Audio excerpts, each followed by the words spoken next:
Whoa, that's loud. Welcome, fellow Rotarians and guests. Barry White is no longer in the house. It's now kind of a squeaky person this week. So welcome to the March 14th meeting of the Las Vegas Rotary Club.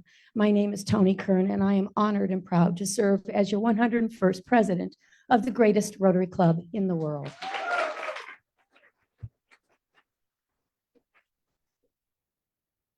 I would like to ask past President Richard Jost to please come forward for the invocation, and Tanya Waggle for the song, please.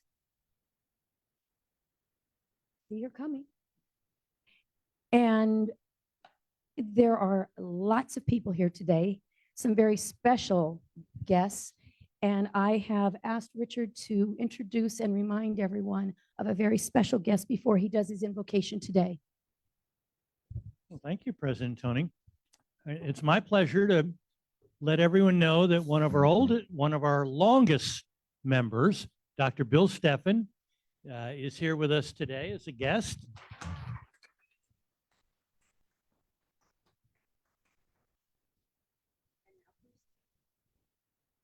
I'm going to follow past President Jim Hunt's tradition of doing Irish blessings during the month of March as we approach St. Patrick's Day.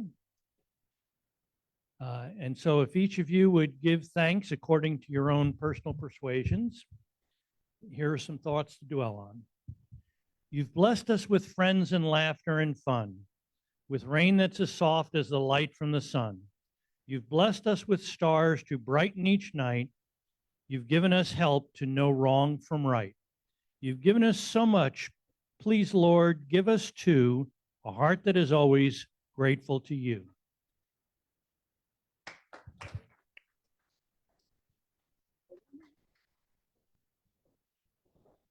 All right, so today, in honor of Women's History Month, I chose a song that is the theme song to one of my favorite movies growing up that inspired me to be in business. So you might recognize it, by Dolly Parton.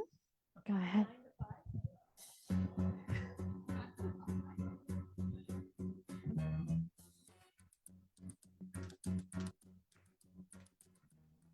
The bed and stumble in the kitchen, pour myself a cup of ambition, yawning and stretching and try to come alive. Driver and blood start pumping out on the street. The traffic starts jumping with folks like me on the job, 9 to 5. Working 9 to 5, what a way to make a living, barely getting by. It's all taking and no giving. They just use your mind and they never give you credit. It's enough to drive you crazy, and you mad 9 to 5. For service and devotion, you would think that I would deserve a fair promotion. Move ahead, but the boss won't seem to let me. I swear sometimes that man is out to get me.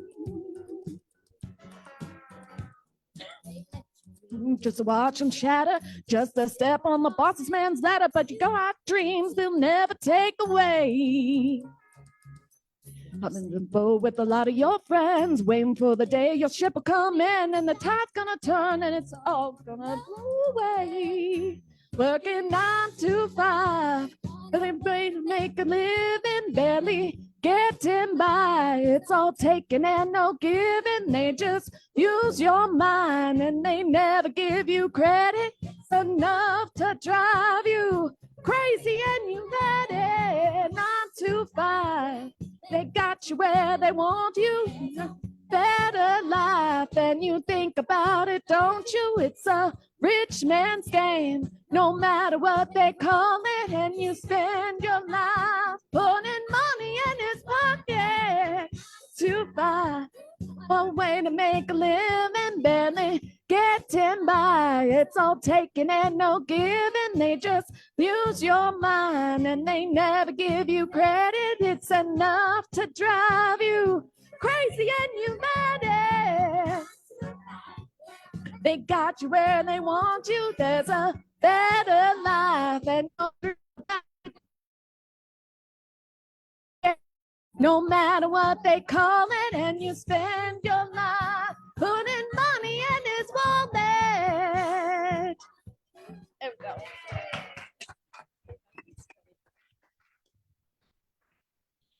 Let it not be said the Las Vegas Rotary Club is your traditional singing club. Please join Tanya, past President Richard, and I in the Pledge of Allegiance. I pledge allegiance to the flag of the United States of America and to the republic for which it stands, one nation, under God, indivisible, with liberty and justice for all. Thank you. You may all be seated once again. No, that was it. Okay. Nikki Junior. Yes.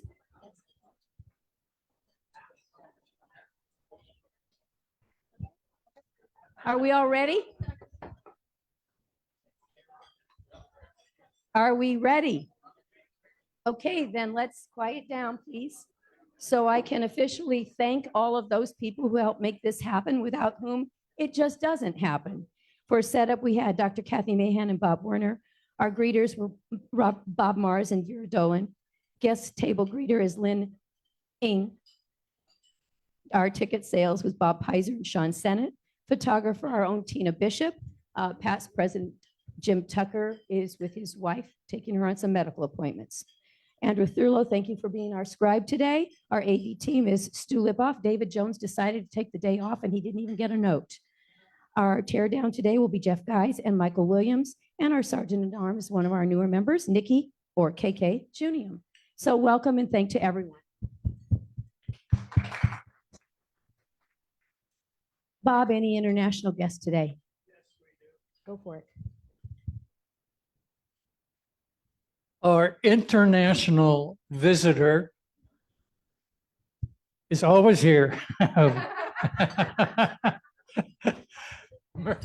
Mary is playing a lot of golf. Oh, Hey, I just want to note that the Golden Knights are in Calgary tonight. And we traded one of our better defensemen to you, but I'm hoping he's not too alive late tonight so we could give the Golden Knights a good run. Thank you, Murray. welcome again. Thank you. Do we have any visiting Rotarians? Rotarians from other clubs? Seeing none, hearing none. Thank you. How about some guests of Rotarians? Keep your hands up so Nikki can start at one side and work her way over, please.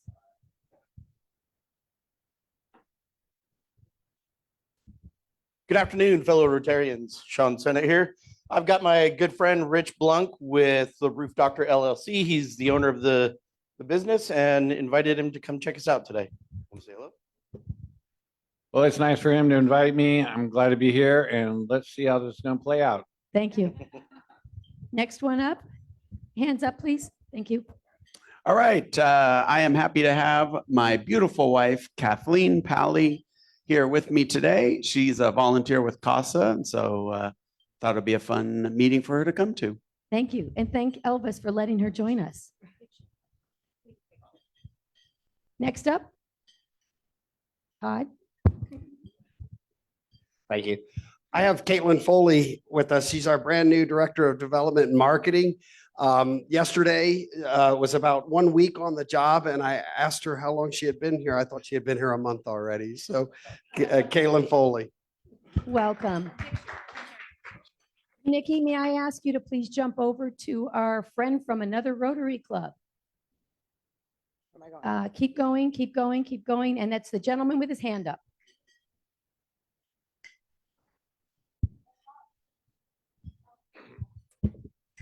Thank you. So I'm making up from Chula Vista Sunrise, northern Tijuana. And we really have an interesting club. You can see us. We used to meet at the San Diego Country Club, which the only way I could get into the San Diego Country Club was as a Rotarian. And we now meet at the KOA. All right. Which is pretty unique. And, well, I'm here to support the other team. and let's have a good game. Our ladies played pretty strongly with the UNLV women for about 34 minutes.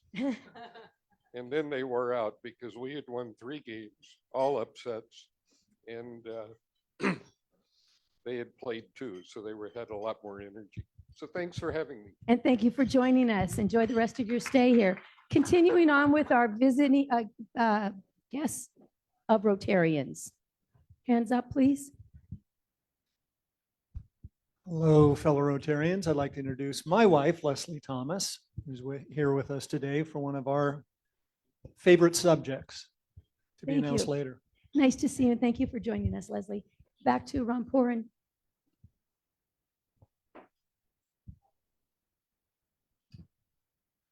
Madam President and fellow Rotarians, I'm very delighted to introduce my special family.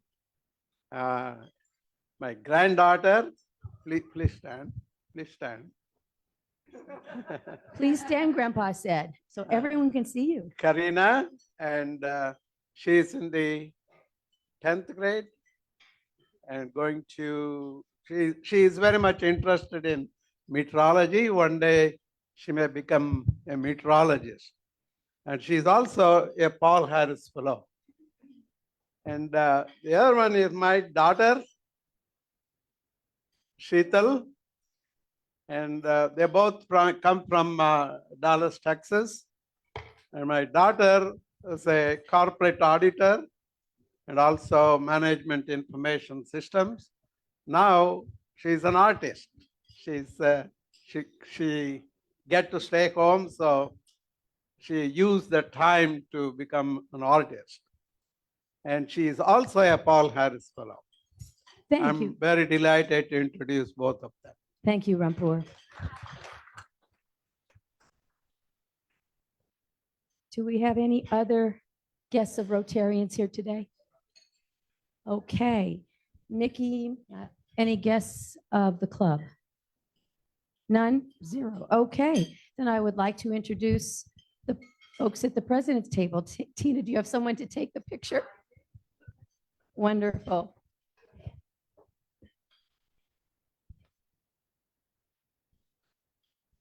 Today, I am pleased to introduce our speaker of today, which is, Vicki Wilson, and her guest is Vincent Wilson as well. You are related. The mom and the daughter, you look like sisters, and our director, Tina Bishop.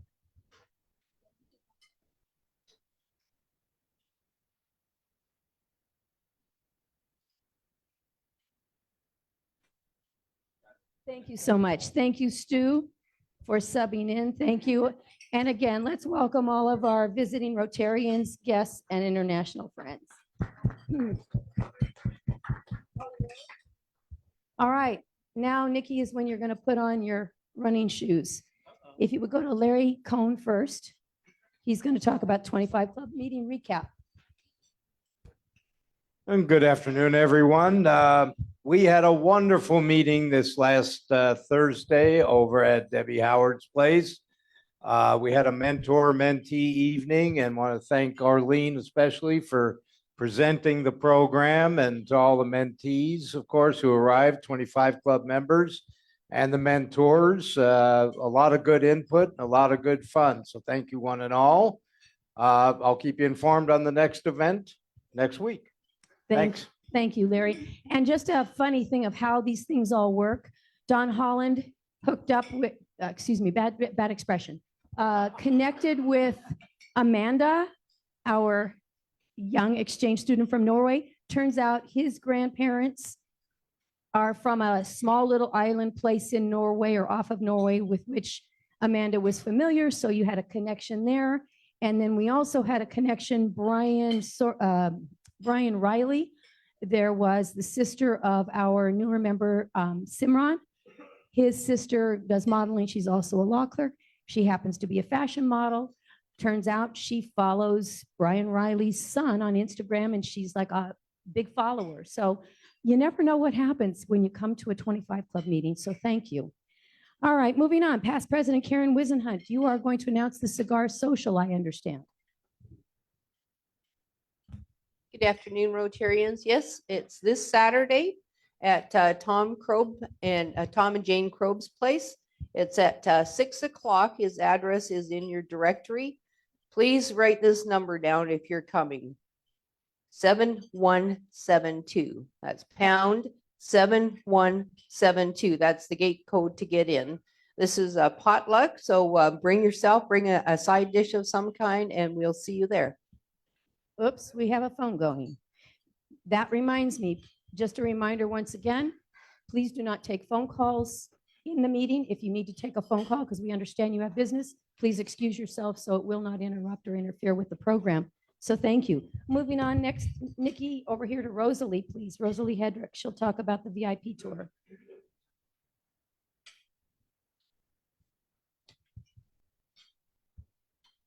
Okay, everyone, reminder, it's in the green book, so please sign up. We are doing a VIP tour at Opportunity Village on March 26th at 3:30.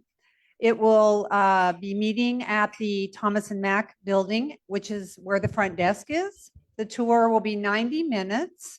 We will see the facility, Betty's Village, and the boutique. So bring your money so you can spend and buy things. $25 cost, and the funds are going to go to the Foundation Endowment Fund. We will do a happy hour across the street for those of you who want to attend and socialize thereafter. Thank you, Rosalie. Debbie, are you ready? I think you've got almost like a threefer. Debbie Howard, she's got Breakfast with Books. She's got the Wine to Water and a quick little Rotary Youth Exchange Vegas weekend needing host families. You didn't Thank know you, that. I Tony. just threw that at you. Yeah, no, it's okay. Thank you, Tony. Ad lib. Good afternoon, Rotarians. First off is Breakfast with Books, April 9th at Beckley Elementary. We will meet there around 7 a.m. Please sign up in the Green Book or virtually. We'll be joining in with Spread the Word Nevada. It's a wonderful event, getting kids into these hands of or getting books into the hands of these kids. Hope you can join us.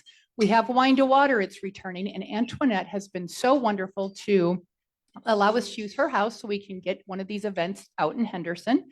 It will be on April the 13th, beginning at 6 p.m. A wonderful event. We are supporting charitywater.org once again. Hope you can join us there. And joining us today, we have the 3 exchange students. If the 3 of you could please stand up.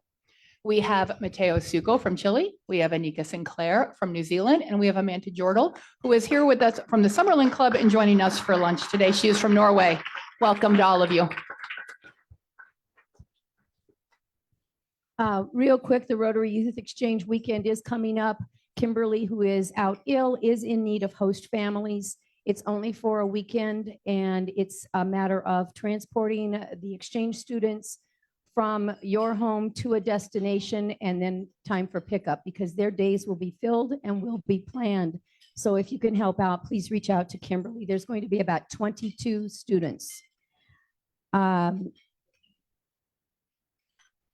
I'm just going to take the rest of them. Sorry, guys. April 6th is highway cleanup, starts at 9 o'clock. If you haven't done it yet, it's quite fun. We meet across from the old Bonnie Springs entrance. We split up halfway on each side. It's about 1 mile to 1.5 miles each way. And then afterward, Jerry Senes and his wife are kind enough, as well as David Squire, to prepare a beautiful breakfast brunch. So if you have not tried it, do so. It's not a hard hike. Area's been pretty clean. We have grabbers, so you really don't have to do a bend and swoop. So join us. It's in the Green Book. It's also on the virtual. Also, Green Our Planet's Giant Student Farmers Market is March 19th. We do have about 13 people that have signed up. We do the volunteer setup, which generally takes between 7 and 9 o'clock. When the buses arrive, there will be at least 60, count them, 60 buses, which will house and home 600 students selling their hydroponics and I can't even think of the word, above ground gardens and their crafts. We also have Touch a Truck, which is April 6th, family to family, to whom we did give a community grant. The Touch a Truck is on April 6th at downtown Summerlin on the lawn, which is the same place as the farmers market. we have only about 5 people.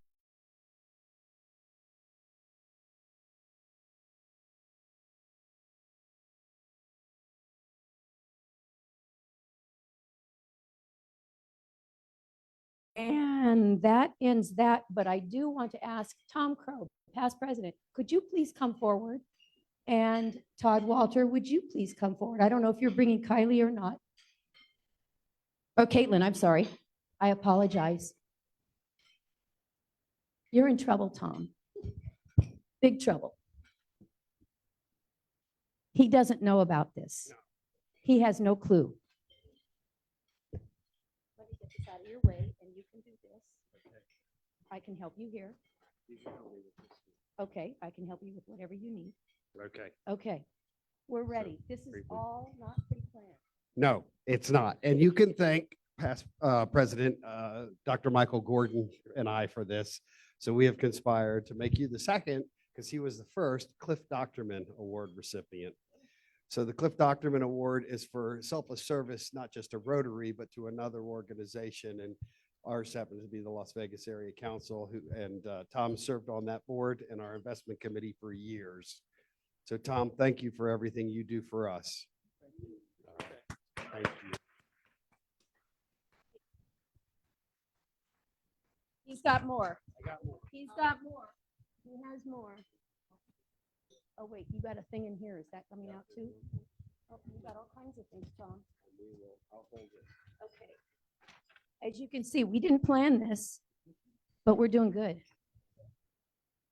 Okay, and you got that and that.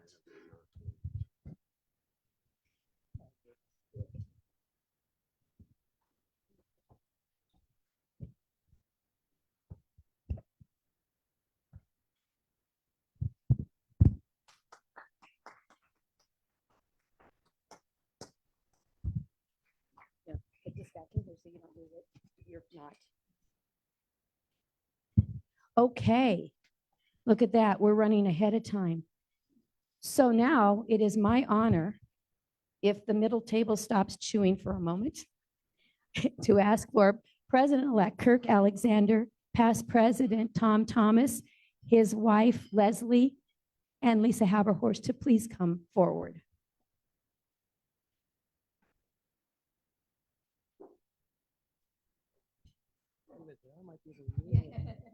If you want to stand on it, you're more than welcome.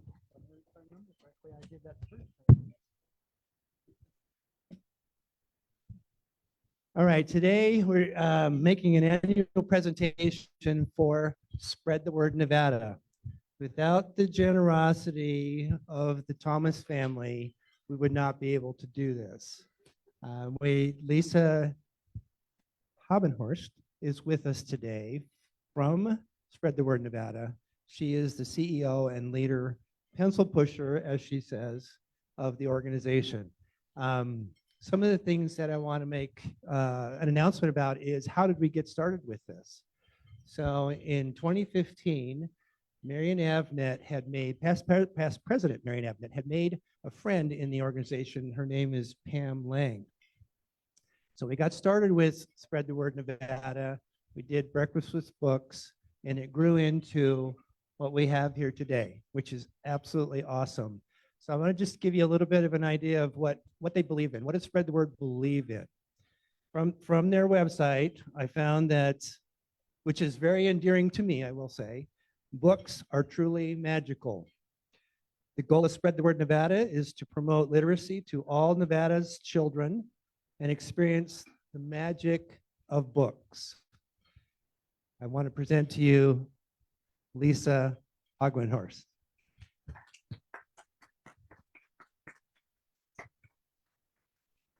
Thank you so much. It's always a pleasure to be here. I love coming every year. I love this partnership. Like Kirk said, since 2015, we've been working together at Beckley Elementary. I had some stats that I just pulled for just this year alone. So far, just this year, we've distributed over almost 4,000 books between the two programs to our kids. Our family literacy attendance has been about 119 adults and 167 kids. And here's the big one. because I know some of you mentor. We've got like 3 active mentors now, but some of you have mentored in the past and you love that program. And that's a program where they read with our struggling readers for a half an hour each week. We have 125 students at Beckley being mentored right now, over 8,000 total sessions. And their increase just from the beginning of this school year to the mid-year is 25% in their fluency. It works. So love Beckley, love you guys. Thank you for everything. A little bit, I want to share one other big announcement. For those of you who might know, we've been around since 2001. Lori Hardig, at that time, Lori Porter and I started it together. We worked out of our homes for the first 12 years, hired all stay-at-home moms. It was just something we did, a community service project that we wanted to give back. About 12 years in, we ended up getting a building that we leased, and it was about, maybe 5,000 square feet. And we lasted 3 years there. Then we had to go to the building we're in now, and it's about 13,000 square feet because we keep growing and serving more and more kids. We're in 78 schools across the state right now. We're in Washoe, Elko, and here. This is the hub for Elko, so we ship all the books up to Elko for them to be distributed up there. And so we just keep growing. We've outgrown this space. So my big announcement is we're getting a building, a real home. Not in Henderson. After 23 years, we're finally going to get a home. We're very, very excited. It's beautifully located. Really excited about its location. We're right over by the Raiders Stadium, so you can't beat that. It's a beautiful building, previously owned by Nevada State Bank, and they have been excellent to work with in this acquisition. And so we will be hopefully moving in by the fall, and just very excited. I wanted to let you know that. So we'll be more centrally located for you to come visit and volunteer, and we'll be closer to our kids, and that's the most important thing. So thank you for this, Tom and Leslie. Thank you for everything. Really appreciate you guys. Of course. So we're going to get a picture. And we have a check. We have a check for $25,000.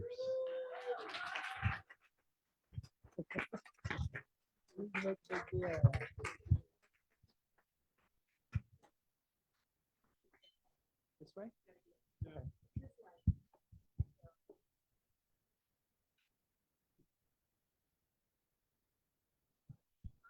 Thank you, Tony. Thank you. Tom, don't go. Okay. You can't. You and Leslie are Well, participants. Just say something. Look, I mean, it's easy for us to want to be a partner with Spread the Word Nevada, correct? It's doing everything that this club believes in. It's bringing literacy, it's bringing life skills to students. I think this might be, Kurt and I were talking, I think this is our 5th year that we've partnered with the Rotary Club. And we just love being a part of the Rotary Club because of all of the extra service that this club gives to the schools, which is so much more important than the money. It's the people, it's showing up, the mentoring that Michael and so many of you do. So thank you for your efforts to make this actually work. Thank you so much. Congratulations. And for those of you that don't know, I've tried to hustle getting more readers each year. Hopefully we can do more.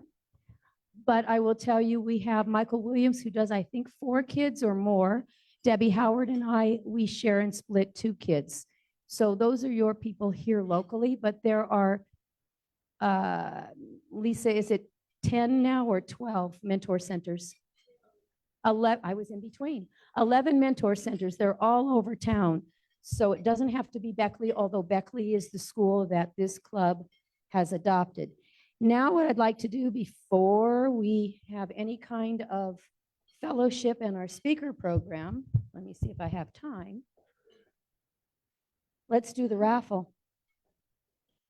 Everybody get your tickets out. Tickets, tickets, tickets. Let's get them out. Everybody ready? For the big prize, which is currently $12,552 plus today's amount. Last 4 digits, ladies and gentlemen, 4703. 4703. Where's the yay? Tom Crobe, all right. Why not? You're getting everything today, so why not? Let's make it a full run.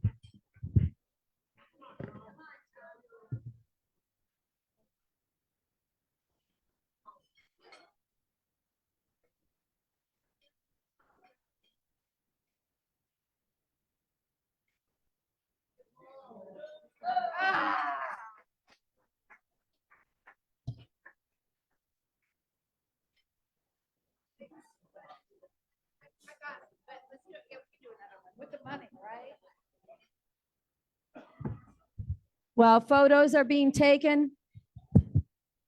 Hello, hello, hello. While photos are not being taken for the Lowry's Bucks. Okay, Barbara, you've missed a few weeks. Let's see if we get you back again. All right, last 4 digits for the Lowry's Bucks. 4, 6, 7, 4. 4, 6, 7, 4. All right, Kathy Mahan. Oh, Russ, can you come up here for a moment, please? We may not have any fellowship time while Kathy's coming up. Okay. Put 2 of them. Wait, Kathy, get your cards. The pictures.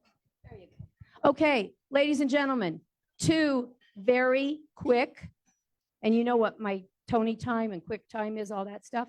2 quick auctions. One is Steve Casey's favorite. We're going to do that first. It's Dr. Kathy Mahan's lemon bars. The opening price, opening bid, lemon We've got some homemade lemon bars by Dr. Kathy, and she's donated those. And does anything happen quick when Russ Swain has the microphone, huh? No. Oh, you guys can help me. And pause and smile, and that was too long because she's got a time limit. Here we go. Hey, okay, lemon bars. Look at how beautiful those are. We got a starting bid of $50. You gonna let me do this, or you want to do it?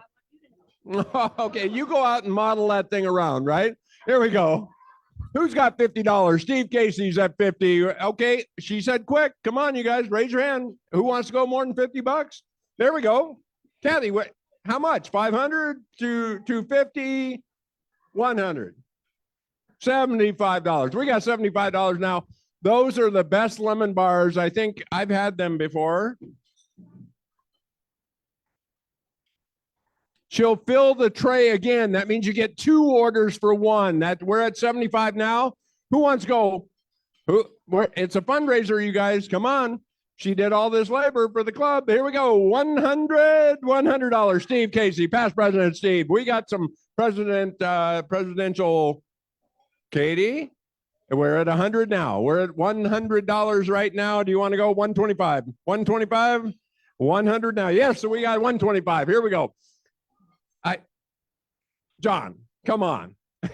You know, you're walking up and ushering all up and down them stairs all the time. You need some lemon bars, bro. We're at 125 now.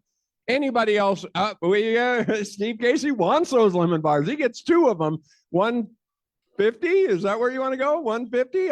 I'd take 175, but you know, I think she's going to go straight up to 175 anyway, right? Okay, well, we're at 150 now. I don't see anybody else want to participate. She wants to wrap this up. Going once, going twice, $150. Oh, wait. No, I said going once. I looked over, I saw that hand go up. Where are you at? What do you want to go?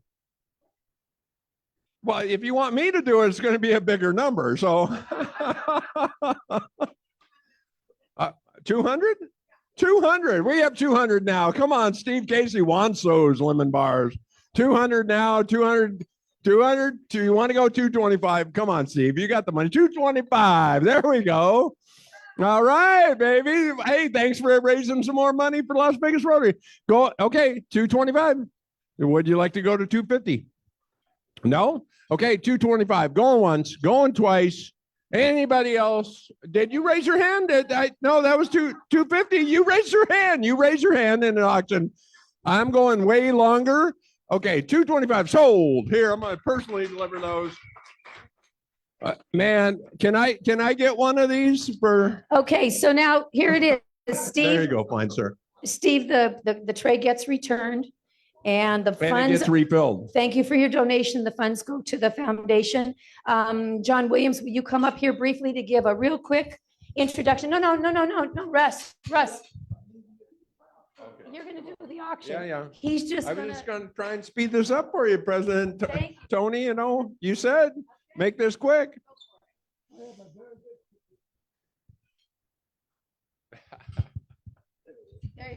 I have a very good friend. He grew up with Elvis Presley.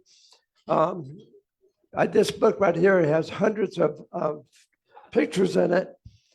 Dolly Parton, Jimmy Velvet, he sang Teen Angel, Blue Velvet, and he's not doing well. I was going to have that book signed, but if you like history, and Google tonight when you get home, Jimmy Velvet.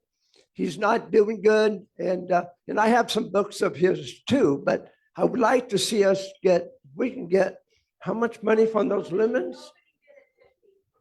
$50 is the opening bid, ladies So and we get gentlemen. that much for the lemons. Let's see what we can get for the Jimmy Velvet book. Okay, so you just got some information about this book. It's a one-of-a-kind type of deal.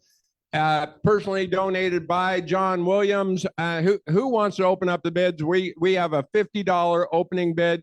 Who wants to help and donate some money? There we go. Past President Katie, thank you for your bid. Now we're at 50 now. We want to go to 500. Who wants to bid 500? Nobody. Come on. Okay, so 50 now. Yeah, you wanted to bid on the lemon bars. This book is unique. We need to raise some more money. Who wants to go higher than? Here we go. All right, 100. We got 100 now. Now we got 100. Now things are starting to happen. Who wants to go 125 or maybe 250? Give me another bid. Katie, come on.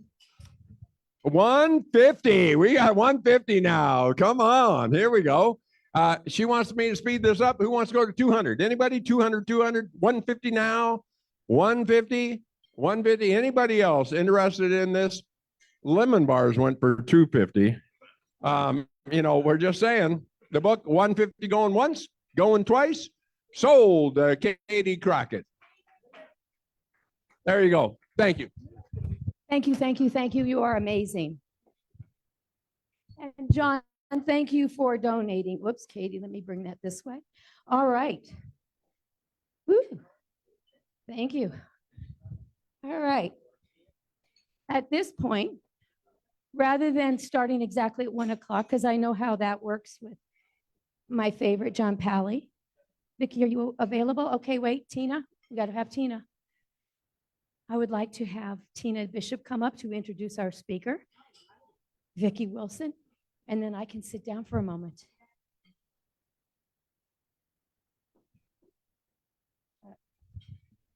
Which one's which? Here, I don't know. Go for it.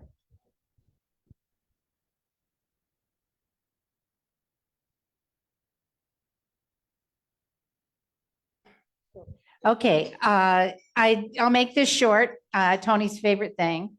I've been looking forward to this presentation since the beginning of this year when I became speaker chair. Vicki Wilson is from CASA, the CASA program, and they do so much for the same kids that we serve. I thought it would be interesting for us to find out the other things that they're faced with and how CASA helps them. So it's my honor to introduce Vicki Wilson.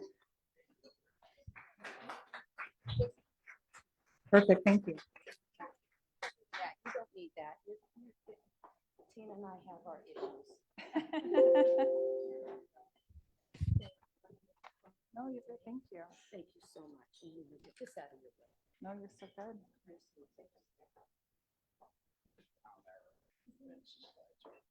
Okay, and this one goes up? That one goes up?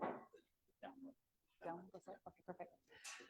So first, I want to thank the Las Vegas Rotary Club for extending this opportunity to talk about the CASA program that is a part of 8th Judicial District Court. But before I do any presentation, I'd like for people to understand how I am connected to child welfare and the CASA program.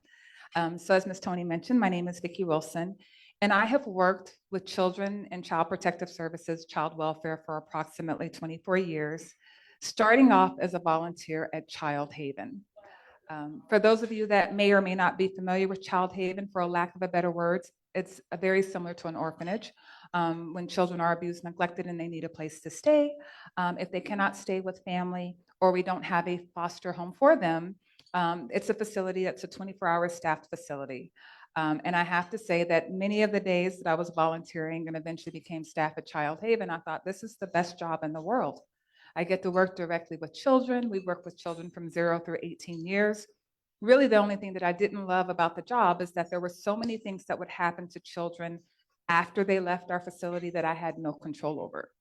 And so I decided to move out into the field because I wanted to have some control over what happened to children when they weren't in our facility. And I became a licensing worker. I licensed foster and group homes for several years. Absolutely loved it. And then I expanded into a senior role where I started to recruit foster and adoptive parents. Liked that role a lot. And then I decided that I was going to start a small business as well. And so I was doing both. And caveat to that, it was very different from what I was doing for children in foster care. I literally took a trip to Chicago, did what's called a food tour. I went through the Bucktown Wicker Park area, and I thought as I was watching the tour guide, that's the best job in the world. I mean, she talked about history, culture, architecture. We went to all of these places to sample food.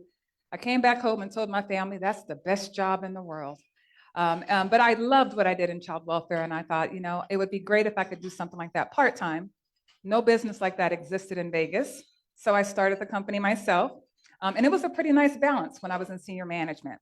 Well, then I took a promotion to be a supervisor as a permanency work supervisor, and balance got a little bit lost. And so I decided at that point that my business needed me more, so I was in child welfare for approximately 20 years and left to run my business full-time. Really enjoyed that job. I did a culinary tour in downtown Las Vegas, focusing on Las Vegas history from the mid 1800s to the early 1900s. And I really liked mom and pop family run businesses. So I know most business owners who own a restaurant in downtown Las Vegas. And it was a lot of fun. I loved doing historical research. I loved restaurants and eating. I have lots of friends that own businesses, mostly restaurants in downtown Las Vegas. And I wanted the company to expand. And I thought, oh, great, I'll just bring on a partner. I'll bring on a partner, they'll do the business stuff, I'll do the research, the food stuff. The very first person who stepped up said, I would like to buy the company. Great, Google search, how to sell company. But it was a lot of fun. And so I brought on a business broker to tell me how much the business was worth. And my bookkeeper and I crunched some numbers, was able to sell the company. But now I have a business that is sold and I'm not doing much. And I said, well, now I have a little bit of time, a little bit of money. Now let me think about what I would want to do if money wasn't something that I had to pursue to pay bills. Two things came to mind. I loved working with kids. And so I said, you know what? I'm going to go and hold babies. I'm going to get my mom and we're going to get matching smocks and we're going to go hold babies over at Sunrise. So I started that application. Then I started looking at other like NGOs, non-government organizations, because I really wanted to know what it was like to work with volunteers. And I came across American Red Cross. So I applied as a volunteer and as a volunteer coordinator for American Red Cross. They ended up hiring me before they brought me on as a volunteer. I got hired 1 week before 1 October. And honestly, what that really taught me, because there was a lot going on that week, was the significance of the ability to mobilize and recruit a volunteer workforce to address community need. And at that time, mostly what we were asked to do was to look for mental health professionals. So we categorically had to bring people on, know what their credentials were, and be able to deploy them to different needs out in the community. But I saw so much from this community in volunteer management, people who donated their time. And when I say time, I don't mean a little bit of time. I mean, people were coming in at like 7 a.m. in the morning and staying past 7 p.m. in the afternoon, just really trying to help those that were really struggling with a lot of things that we were dealing with at that time. And I thought, this is great. This is really great. I love volunteer management. I love being with people who choose to do something that helps out our community. And then I saw an opportunity with 8th Judicial District Court, volunteer coordinator. I think, great, more volunteers. I'm really liking this. And specifically, they wanted someone to help recruit volunteers to help children in foster care as advocates. And so I was able to apply for that job and received it. And I was back in child welfare world. And so what do CASAs do? Like, what's their role? So CASA stands for Court Appointed Special Advocate, and they are sworn officers of the court, and they are appointed by judges to basically oversee the well-being of children that are in foster care. Not in the same way that foster parents do. It's not bringing children into your home, providing their clothes, through those types of things. It's really about asking great questions and being a voice that the team can depend on to talk about what the child needs. Now, volunteers, as we have Ms. Kathleen here today, come from all walks of life. Now, we have about 400 CASA volunteers supporting children in foster care here in Southern Nevada, but we have over 3,000 children in foster care. So at no time are we able to support all of those children. So the judges literally will look at all of their cases and basically say, which one of these cases needs a common sense voice? But how did we start? So in 1977, the first child advocate program started in Seattle, Washington. Judge Sukup had moved into child welfare, overseeing child welfare cases, and he said, this is extremely difficult, largely because we are missing a singular role in the courtroom. Everybody cares about kids. You know, sometimes I just did an interview before I came here and the person goes, well, why do you need CASA volunteers? Foster parents are good people. Case managers are good people. Social workers are good people. So why do you need an advocate? And the reality is because CASA volunteers have the bandwidth to support children in foster care. In our program, we only give CASA volunteers typically one child or one sibling group. And so a lot of times foster parents are caring for multiple children or they have multiple responsibilities. CAP attorneys, our children do have attorneys that represent their legal interests, and they should go to court and say what the child says they want, but that's not always in their best interest. Case managers are overseeing many cases, and so he wanted that singular voice in the courtroom that was really speaking to best interest and had the bandwidth to manage it. So 1977 is the first program. 1980, we start our program under the Honorable Judge Mendoza, who's no longer with us. He says, you know what, we got these CASAs all over the place. They're doing great things. And he called his program Court Appointed Special Advocates. Prior to that, you may have seen them as guardian ad litems. And then after that, 2018, we have nearly 950 state and local programs across 49 states. So we get a lot of good data when we talk about having CASA volunteers. So here locally, as I mentioned, we have about 400 volunteers. Annually, we serve about 900 children. But as I mentioned, there's about 3,400 children that are in protective custody here in Southern Nevada. Now, hopefully this will just play. Nope, it did not. It skipped right over. Yeah, a little bit. For some reason, it's going right over. This is just a quick video, yes. No, you're good. No, you're fine. And for some of you guys might be looking at me thinking, I didn't realize that Halle Berry and Janet Jackson had a twin sister, but it's not true. But I do respond to Miss Jackson.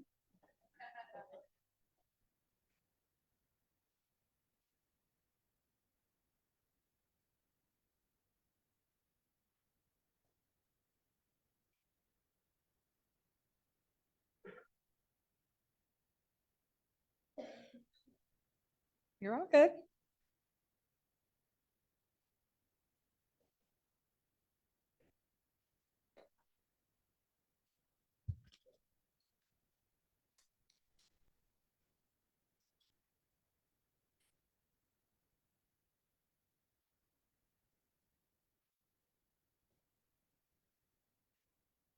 That's quite all right.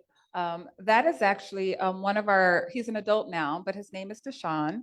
And he was in foster care for a significant part of his life. And now he's one of the directors over at St. Jude. And so this is one of our latest promotions that we did for him. And I think he's just an amazing young man. And he talks a lot about what his CASA meant to him, having that advocate, having that voice for him. So if it doesn't play, you don't have to worry about it. I can reenact it. No, I won't do that, but it's quite all right. So yeah, no. So Deshaun, if you ever get a chance to speak to him or many other people who have a CASA volunteer in their life, they will talk about the meaningful things. A lot of our CASA volunteers, when you talk to their children, what you will hear them say is that once I got my CASA, for the most part, they were the only person that never changed. You know, a lot of our children will experience being in multiple foster homes, having multiple case managers. Some of them will even experience different judges. And so, do you want to see if it plays? And if it doesn't, we can just go ahead and move past it. Okay, nope, it's fine. And so, and what are the 4 core areas that CASA volunteers do? First and foremost, I like to start off with just research. Ask good questions. Talk to people that are connected to children. If there's any challenges in that child's life, whether it's academic or within the foster home, even maintaining sibling relationships. I have quite a few cases right now where siblings are separated, and the CASA volunteer is like that primary person that keeps them connected physically. Also monitoring the case for moving forward. Research, monitoring the case, remaining informed about the progress. And when we talk about progress, we're not just talking about day to day. Is the child happy today? But really, are we moving forward towards permanency? How do we get this child out of the foster care system? I think there are well-intended people who are opening their homes to care for children in foster care. But the reality for many children in foster care is that the biggest problem that they will have while they are in foster care is that they spent too much time in foster care. So we need to figure out those solutions. If children cannot return home, what are we doing to create permanency in their life? To help facilitate and identify resources, whatever that is. Sometimes people are a bit concerned about like, well, what can I do? I'm not a social worker. I've never worked with children. Me personally, I don't actually even have children. But you can ask good questions. You know, if a child is struggling at school, do they have a tutoring program? If a child is struggling with being removed from their family, can we advocate for therapeutic services? So really to help facilitate those services. And then of course, to be an advocate. In my opinion, I think this can be the most challenging part, especially if people don't agree with your opinion. I've had people walk into a room and be like, well, I have this degree, I have this credential, and so I know what's best for this child. But the reality is that sometimes you have a different perspective and your perspective is right. So we need opinionated people to step up. Be okay with going into a courtroom and saying, hey, I believe that this kid should go home, or this kid should never go home. These people are kind of wacky. Don't say that in court. But, you know, just have an opinion about what makes sense for your particular case or your children. We try to be a very supportive program. Monthly, we typically meet in some way. If you're not meeting with your peer coordinator, which is an experienced CASA volunteer that works with small groups, we'll get together and do what we call CASA night out, which we have dinner and we just come and allow CASA volunteers to speak. It is almost impossible for 2 people who are connected to CASA to not do a quick case update the minute you see them. It's like, hi, my name is Vicky. My kids are okay today. You know, and it's so great to see that so many people are passionate about children and their well-being here in Clark County. And this was another video. It was a few short words from some of our volunteers, but I know we're having some video specialness right now. So Miss Kathleen, I know you weren't expecting this, but can you come on up? We're lucky enough to have a CASA volunteer here. And she gave me a quick case update the minute she saw me. So Miss Kathleen, can you please tell everyone how long you've been a CASA volunteer, what motivated you to be a CASA volunteer? And you mentioned that your case is going well. So can you talk very quickly about the great options or outcomes that we're having right now? It's so funny. Hi, everyone. I'm John's wife, Kathleen Pally. Thank you. And I'm sitting over there telling John as you're speaking, I'm like, oh, she should say that. Or, oh, I agree with that. So, you know, I'm happy to have the mic for a second. I joined as a CASA volunteer when we moved to Las Vegas. I was looking for something new to do in the community. I also started with Red Cross, coincidentally. I have a case that had been in the system for 4 years before I took it over. 2 siblings, about 1.5 years apart. They'd been out of the home for 4 years, living apart. And they brought me in to take the case. My primary role that I do with them is I get them together.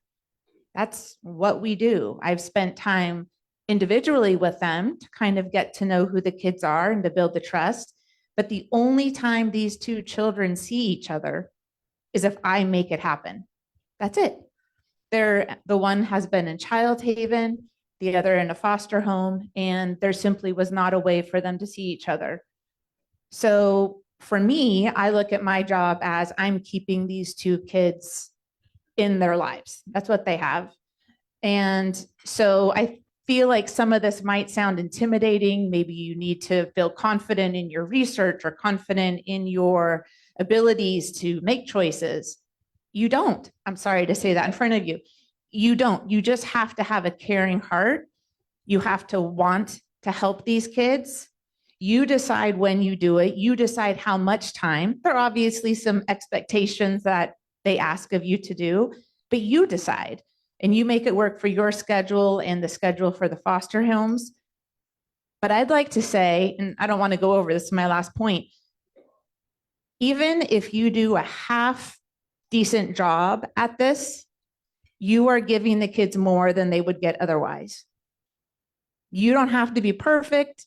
You don't have to have lots of time. You don't have to take them expensive places. You could literally pick them up at their foster home, go to McDonald's and get a Happy Meal, play at the playground for an hour and bring them home. And you have made their day because they see their siblings. They have a chance to talk to you. If that's all you do, you have made a difference for this child. I cannot tell you enough. It does not take a whole lot of effort on your part to make a huge impact in these kids' lives. So if you have even a little bit of time, you can make a difference. It's better than nothing, right? It's either nothing, they have no one, or they have you doing the best you can do. So that's my spiel. That's all I have to say. No, thank you for your perspective. If you don't mind staying, just in case people have a question. Yeah, and I fully agree with that. Having a CASA really does make a difference. Since we have national stats with CASA, I'm able to look at the state stats nationwide. What we are seeing is that when children have a CASA volunteer, they experience less moves in the foster care system. The recidivism rate as far as coming back into care is less. They achieve permanency in a more timely manner, which means they are either going back home, being adopted, someone is accepting guardianship for these children, or we help prepare them to live independently. And they tend to have higher performance in school.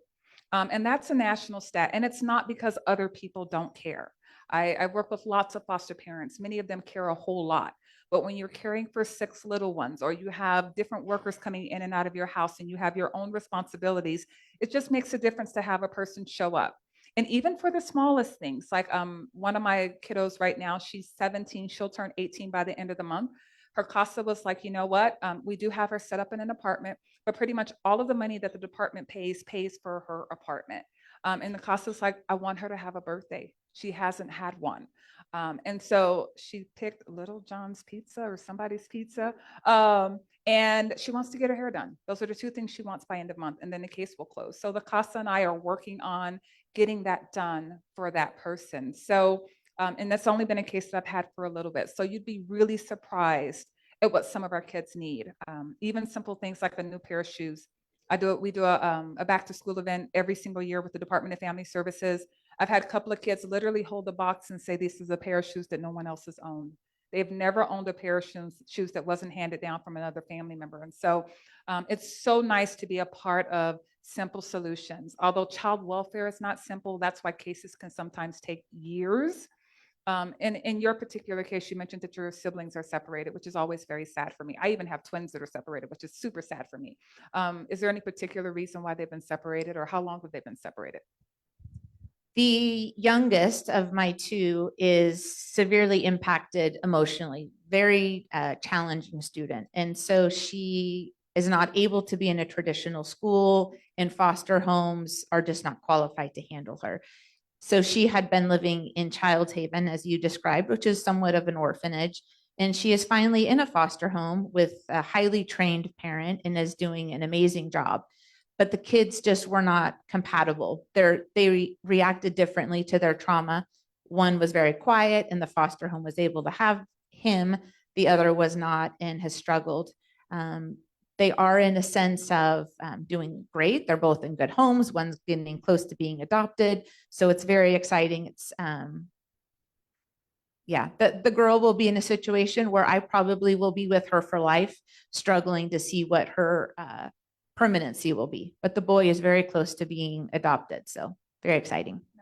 Thank you for that. So I did want to leave an opportunity for questions and answers. So if anyone has any questions, I know a lot about child welfare and overall, so I can't answer any specific case questions if you saw it on the news. Check with me in a parking lot, but no.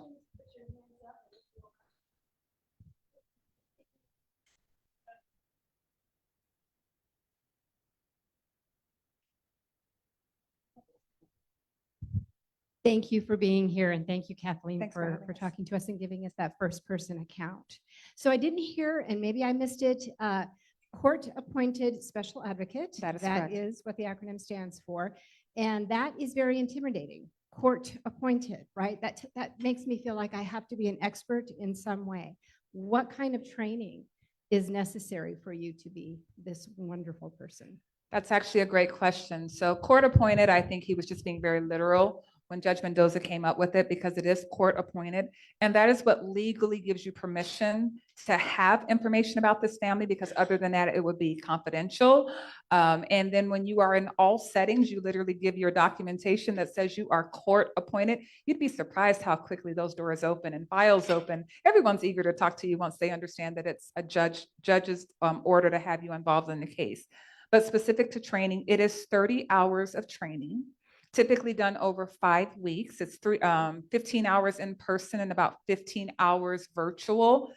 In that training, you'll go over cases. So there'll be different case scenarios, and then they'll discuss child welfare and legal stuff because you are expected to go to court, write court reports at least twice a year. And I'll allow you to talk about that experience as well. But it's a lot to think about, but I've not met CASA volunteers who felt like, oh my gosh, they expected so much more of me than what I was capable of giving. Because you really kind of get to determine what you're able to do based on the needs of the case in your own situation. Yeah, I'd like to add to that because that was a concern I had as well.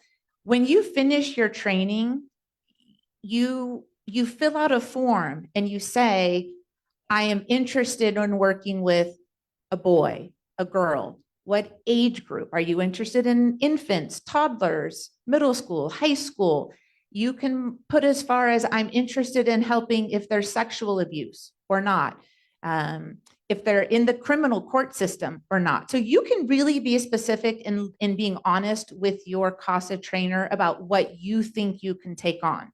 You're not just thrown a case and said, this is meant for you. You can give some feedback into what you think you are personally able to handle. And I found that to be really helpful for me. And as far as the court report, you have an advisor, a volunteer advisor, as well as an actual CASA employee supervisor. And so you write up your notes, you send it to them, and it's sort of a back and forth. They guide you of what to do. So don't be intimidated. I promise you, it's not an intimidating thing. If your intent is good, then there are people who will help you be successful at it. Don't be intimidated. Okay, but thank you for that question.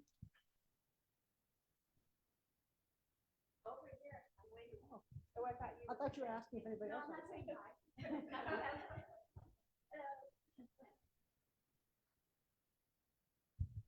Two things to follow up on the court. What is the frequency with which the CASA advocate is in court? How much time do they actually, is it a one-on-one open court? And the second is the number of cases that a CASA advocate maintains.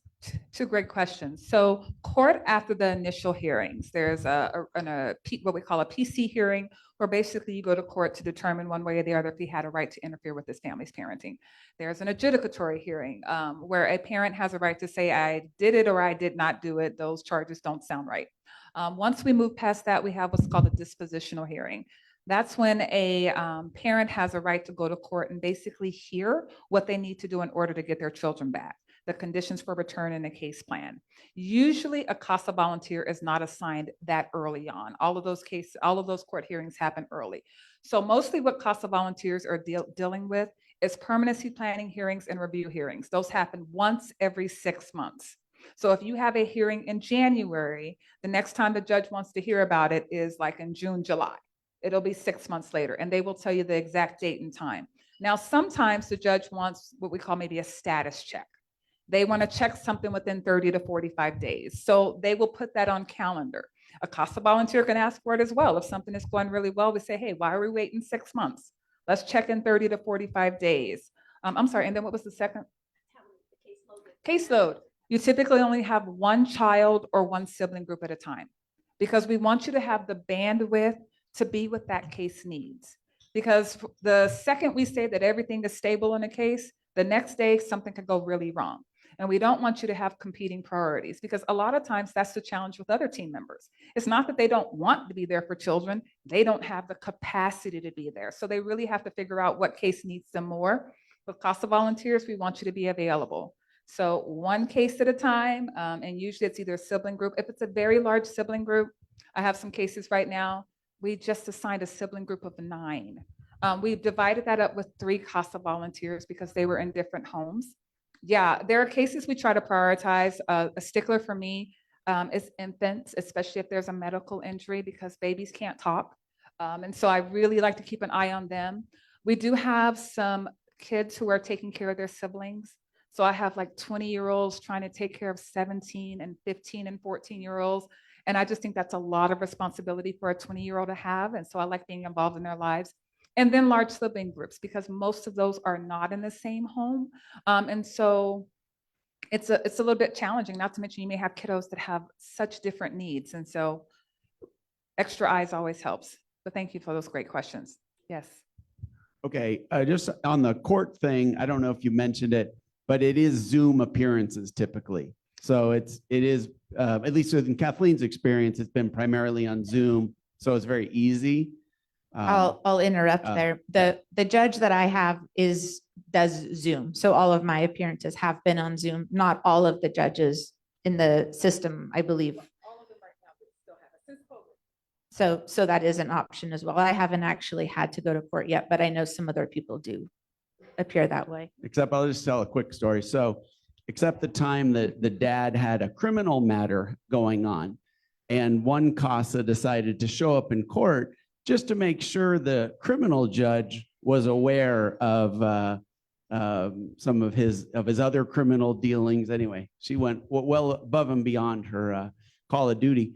But the thing that I just mentioned is when Kathleen has been to Child Haven and to hear her stories about all the kids that are there and the condition they're living in particular, the babies that are essentially lined up in high chairs watching a TV. Like there's a lot of needs out there, even for people that would hold the babies. And I have no idea how that works, but there are opportunities out there besides getting involved with CASA, just holding babies at the orphanage. So that's out there. Thank you. No, thank you. And yes, there are opportunities to volunteer and work with the same population.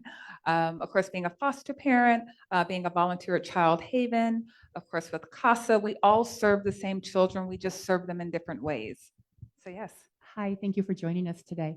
I don't know if you have the stats on this or not, but I know, Kathleen, you mentioned siblings, families. As the oldest sibling ages out, how many of them then take responsibility for and/or then go back to get their siblings now that they're an adult and they go back and get their siblings to become that foster parent to bring their family back together? You know what? I don't have the overall systemic stats, but I have seen it several times on my cases, or I have seen them step in and take care of their own parent. So children who've been in foster care their entire life get immediately out of foster care and go find their birth mom. Usually it's the mom, just because they don't want their mom to be homeless. And so my kids do a lot. They do a whole lot. And I appreciate that and empathize with it as well, because no one wants to see their parent hurt. Okay. Last question.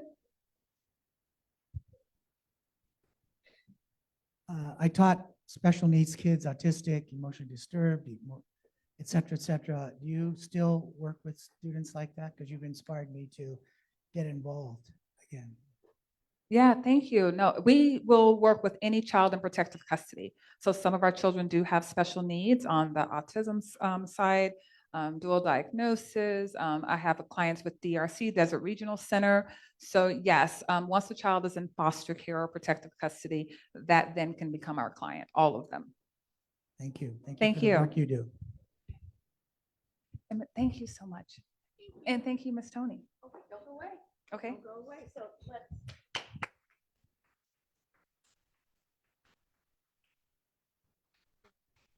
So, wow, it always sounds much, whoops, whoops, that's mine. And there's yours.